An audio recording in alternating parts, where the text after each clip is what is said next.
Car on the spot news और PR breaking news देख रहे तमाम दर्शकों का बहुत बहुत स्वागत है। जैसा कि हम आपको जानकारी दे रहे हैं कि 22 नवंबर को पूरे प्रदेश में जो ब्लॉक समिति एवं जिला परिषद के जो चुनावों के अंतिम चरण में जिला फतेहाबाद, जिला सिरसा एवं जिला हिसार के जो आज चुनाव हैं वो संपन्न होने जा रहे हैं।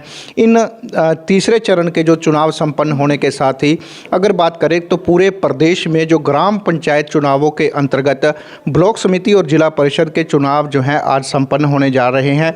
वहीं 25 नवंबर को अब केवल पंच और सरपंच के ही चुनाव जो हैं इन 3 जिलों में बाकी रहेंगे। लेकिन इन ब्लॉक समिति व जिला परिषद के संपन्न हुए चुनावों को लेकर कैसे इन चुनाव प्रक्रिया को संपन्न करवाने में प्रदेश की सरकार की ये भूमिका रही और जो चुनाव हैं ये किस प्रकार से संपन्न हुए, इसके लिए हमारे साथ बात करने के लिए मौजूद हैं हरियाणा सरकार के अंतर्गत सहयोगी पार्टी जजपा के प्रदेशाध्यक्ष सरदार निशान सिंह जी, जो उनसे ही जानते हैं कि इन चुनावों को लेकर क्या कुछ जो है प्रदेश में भूमिका रही है। सर जी सत श्री अकाल जी। जो ब्लॉक समिति और जिला परिषद के चुनाव हैं आज संपन्न होने जा रहे हैं, क्या कुछ रहा इस चुनावों के अंतर्गत, प्रदेश में किस तरह की चुनाव प्रक्रिया संपन्न हुई है? 3 फेज़ में पंचायती राज के जो चुनाव हैं वो चुनाव आयोग ने करवाए हैं और जैसे आप लोगों ने कहा कि बड़ा सक्सेसफुली पीसफुली चुनाव संपन्न होने जा रहे हैं, उसके लिए सरकार ने पूर्ण तौर पे प्रबंध किए और लोगों का भी आभार कि लोगों ने इसको बड़ा स्मूथली बड़े प्यार से चुनाव को संपन्न करवाने का काम किया है। तो मैं मान के चलता हूँ कि ग्रामीण विकास का ये एक ऐसा स्रोत है पंचायती राज का चुनाव, जैसे शहरी विकास के लिए नगर पालिका के लोकल बॉडीज़ के चुनाव होते हैं, वो भी 3 टियर सिस्टम है, नगर पालिका, नगर परिषद, नगर निगम, और ये भी 3 टियर सिस्टम है, पंचायत समिति, पंचायत समिति और जिला परिषद। तो ग्रामीण विकास इसी तरह होना होता है, बहुत इम्पोर्टेंट चुनाव हैं।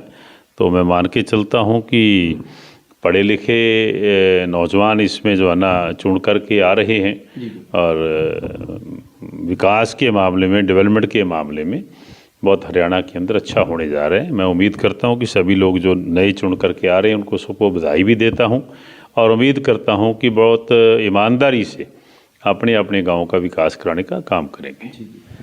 सबसे बड़ी बात यह है कि जो अब जिला परिषद के चुनावों में जो चेयरमैन का पद होगा तो उसमें जो पार्टी किस प्रकार की भूमिका अदा करेगी?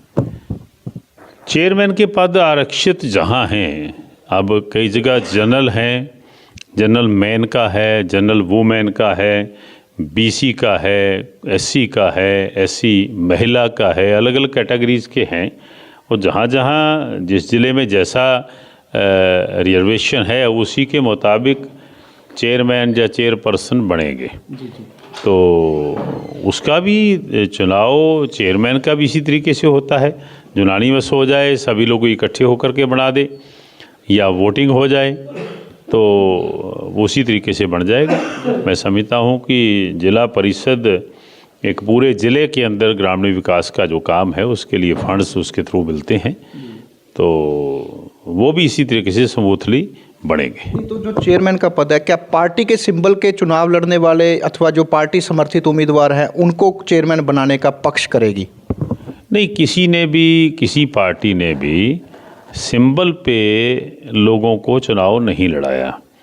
1-2 जिलों में भारतीय जनता पार्टी ने लड़ाया है, तो अदरवाइज़ सभी पार्टियों ने विदाउट सिंबल ही अपने समर्थित उम्मीदवार उतारे हैं। तो मैं मान के चलता हूँ जैसे चुनाव पहले हुए हैं कि एक सरपंच को यूनानिमस चुन लिया गया, मान लो पंच को चुन लिया गया, इसी तरीके से चेयरमैन का, चेयरपर्सन का जो चुनाव होगा वो यूनानिमस भी हो जाता है कई बार, नहीं तो जहाँ मेजॉरिटी वोट से उसका चेयरपर्सन या चेयरमैन चुना जाएगा। तो आज गांव मामूपुर से बात करते हैं। यहाँ पर जो है सरपंच पद के लिए चुनाव लड़ने में जो आपके बेटे हैं वो भी चुनाव मैदान में उतरे हुए हैं, तो इन गांव के लोगों को, गांव के विकास को लेकर अपने बेटे के पक्ष में आप कुछ कहना चाहेंगे? देखिए, सही मायने में पूछो, आप मुझे छेड़ रहे हो। मैं इस पक्ष में नहीं हूँ कि मैं आज यहाँ लोगों की कृपा से, लोगों के आशीर्वाद सहयोग से आज जो सेवाएं जननायक जनता पार्टी के प्रधान के तौर पे दे रहा हूँ, उसके सामने सरपंच का पद बहुत छोटा है। और मैं खुद भी 3 बार इस गांव का, 2 गांव की पंचायत रही है, उसका सरपंच रहा हूँ। वर्षों तक मेरे ग्रैंडफादर सरपंच रहे, 6 गांव की पंचायत होती थी, मेरे परिवार के लोग भाई बंद रहे। तो मैं इसको मानता हूँ कि आज ये बाकी लोग जो है ना, ये जिम्मेवारी को, इस दायित्व को निभाएं। लेकिन अब भाईचारा लोग गांव के, जिन्होंने मुझे आदेश दिया कि आप लोग ही, आपके परिवार का कोई व्यक्ति आए, तो मजबूरन मुझे बेटे को उतारना पड़ा, अदरवाइज मैं खुश नहीं हूँ इसमें। तो हम ये मान के चलते हैं कि अगर सरपंच पद का चुनाव हम लोग जीतते हैं तो गांव का चहुमुखी जो है वह विकास होगा। इसमें कोई दो राय नहीं। जो ही आदमी चुना जाता है वो प्रयास तो करता ही है। ये यहाँ थोड़ा और फ़र्क रहेगा कि हम लोग पहले से एक्सपीरियंस हैंड हैं, पहले हम ये जिम्मेवारियाँ निभा चुके हैं। वो आगे बच्चों को पता भी है, बच्चे समझते भी हैं, और बड़े लोगों के मार्गदर्शन में अच्छा काम करने का प्रयास करेंगे। तो अंतिम सवाल यही है कि पंच सरपंच के चुनाव जो हैं अब बाकी रह गए हैं। ऐसे में तमाम गांवों के लोगों को किस प्रकार की अपील करना चाहेंगे शांतिपूर्वक चुनाव संपन्न करवाने के लिए? और जो नशाखोरी है वो कहीं ना कहीं देखी जा रही है गांवों में, पंच सरपंच के चुनावों को संपन्न करवाने के लिए नशा बांटने जैसी बातें आ रही हैं, उन लोगों को कैसे आप अपील करेंगे? देखिए, ऐसी बुराइयां, इसको हम सामाजिक बुराई कह सकते हैं। ऐसी बुराइयां अभी समाज में बहुत सारी हैं, इनका इस्तेमाल चुनाव में होता है, तो समय लगेगा इसको इससे दूर करने में समाज से।